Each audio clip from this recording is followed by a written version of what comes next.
Bonjour, aujourd'hui c'est le 30 août et notre méditation est basée sur Romains chapitre 12, verset 8. Mais je vais aussi lire le début du verset 6. Nous avons des dons différents selon la grâce qui nous a été accordée. Et le verset 8. Et celui qui a le don d'encourager a l'encouragement. Et celui qui a le don d'encourager a l'encouragement.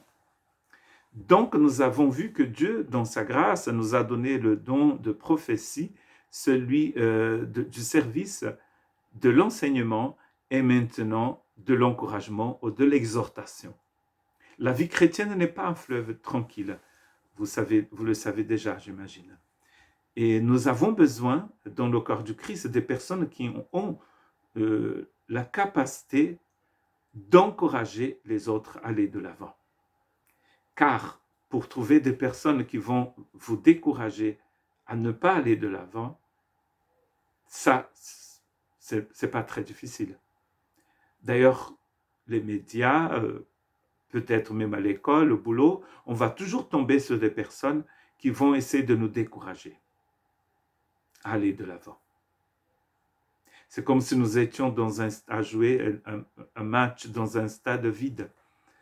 On dit souvent, moi je ne sais pas trop ma tasse de thé, le foot, mais les gens disent que le fait d'avoir des gens pour vous encourager, même pendant les Jeux Olympiques, quand les gens crient le nom de la personne pour l'encourager en disant allez, allez, allez les Bleus, ça aide énormément. Nous avons des personnes comme ça dans le corps du Christ qui puissent être là pour encourager les autres. Et c'est souvent des gens qui sont dans les coulisses, qui ne sont jamais sur scène. Ils sont dans les coulisses. Et depuis les coulisses, ils les encouragent. Parfois, ils sont dans le public aussi. Ou dans les gradins. Mais nous avons tellement besoin de cela. Un certain frère d'un pays où l'Église est persécutée a dit une fois que la vie chrétienne, c'est comme nager contre le courant. Donc, ce n'est pas simple d'être un disciple du Christ. Et donc, nous avons besoin de personnes qui soient là pour nous encourager. Et il y a dans le Nouveau Testament une personne qui était surnommée fils de la consolation, et en fait, il s'appelait Barnabé, ou Barnabas, ici en français. Acte chapitre 4, c'est la première fois qu'on entend parler de cet homme. Dans le verset 35, donc il parle de la famine, d'une situation difficile à Jérusalem, et donc les gens déposaient aux pieds des apôtres l'argent, et l'on faisait des distributions à chacun en fonction de ses besoins. Joseph, celui que les apôtres surnommaient Barnabas, ce qui signifie fils de l'encouragement, un lévite originaire de Chypre, vendit un champ qu'il possédait, apporta l'argent et le déposa aux pieds des apôtres. Nous ne savons pas pourquoi, maintenant, pour le moment, on ne sait pas pourquoi les apôtres appelaient ce lévite de Chypre fils de la consolation, fils de l'exhortation. On va le comprendre après, mais pour l'instant, tout ce qu'il fait, c'est de vendre un champ et donner l'argent pour aider les pauvres de Palestine. Très intéressant de savoir que cet homme avait déjà l'habitude de consoler les autres. C'est pour là qu'on l'appelle ainsi, fils de la consolation. Quel bonheur d'avoir un homme comme Barnabas dans une église locale. Un homme comme ça vaut de l'or. Nous avons besoin de femmes comme ça aussi. Chaque fois qu'il ouvre la bouche, c'est pour encourager. Pas pour abaisser les gens. Pas pour les faire sentir encore plus coupables, mais c'est pour les encourager. Quand on a de baptêmes, comme nous avons eu dans notre église ce 30 août, et les gens viennent devant pour témoigner, on voit un peu que c'est très difficile pour eux de raconter leur vie, de raconter leur parcours de foi, parfois semé d'embûches, c'est vraiment très, très difficile. Et c'est super intéressant car à la fin du culte, ou pendant le repas, partagé après le culte, ces gens sont consolés par des frères et sœurs qui viennent leur apporter leurs paroles d'encouragement. C'est sublime. Et quand on a ça tous les dimanches, après le culte, tous les jours, on a une réunion de maison quand les gens sont là pour être encourageants. N'est-ce pas très intéressant? Parce que la société, le monde, l'éducation, le monde du travail, parfois c'est très décourageant. Vous êtes nul, on entend souvent, n'est-ce pas? Mais il n'y a personne de nul. Et ce qui est bien dans le corps du Christ, c'est que nous avons des gens comme Barnabas. Et écoutez ce que Luc nous raconte dans le chapitre 9 du livre des Actes des Apôtres, versets 26 et 27. Arrivé à Jérusalem, seul, essaya de se joindre aux disciples, mais tous avaient peur de lui, car ils ne croyaient pas qu'il était un disciple. Cet homme vient de se convertir sur la route de Damas, en Syrie.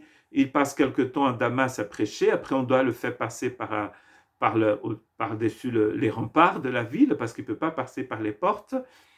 La vie est maintenant devenue dangereuse pour ce ex-terroriste, un homme très violent, un assassin, un religieux, un pharisien qui persécutait les disciples de Jésus.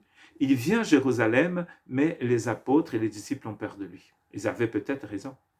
Mais heureusement, dans les parages, on ne sait pas d'où il sort, pourquoi il est là, mais il y a Barnabas. Alors Barnabas, le fils de la consolation, entre guillemets, entre parenthèses, prit Paul avec lui, le conduisit vers les apôtres et leur raconta comment, sur le chemin, Saül avait vu le Seigneur qui lui avait parlé et avec quelle assurance il avait prêché à Damas au nom de Jésus. Donc, Barnabas est au courant maintenant du témoignage de Paul. Il n'y avait pas de Facebook à l'époque, ni WhatsApp, mais il avait le téléphone arabe. Et sûrement quelqu'un a appelé avec le téléphone arabe Barnabas et lui raconté ce qui était passé avec cet homme. Il fait confiance en cet homme-là. Il risque un peu, n'est-ce pas? C'est un peu risqué. Peut-être que Saül, Paul, est toujours un terroriste déguisé en chrétien, parce que ça existe aussi. Des personnes dangereuses qui sont déguisées en apôtres, en pasteurs, en brebis. Ça existe. Mais Dieu, je vous rappelle que ce don est donné selon la mesure de foi, de la foi du Seigneur dans la vie de Barnabas. Il a su discerner. Et peut-être ils ne savent pas encore, mais ils sont en train de préparer, il est en train d'encourager l'homme qui va écrire la plupart des livres du Nouveau Testament. L'homme qui va changer la face, l'histoire de l'Europe en allant et prêchant l'évangile partout dans l'Empire romain. Il ne savait pas encore, il ne pouvait pas le savoir. Mais peut-être dans son esprit, il a un discernement. Voilà, la personne qui a ce don de consolation, d'exhortation, est remplie du Saint-Esprit, parce que c'est l'Esprit Saint qui lui a donné cela, pour encourager l'autre.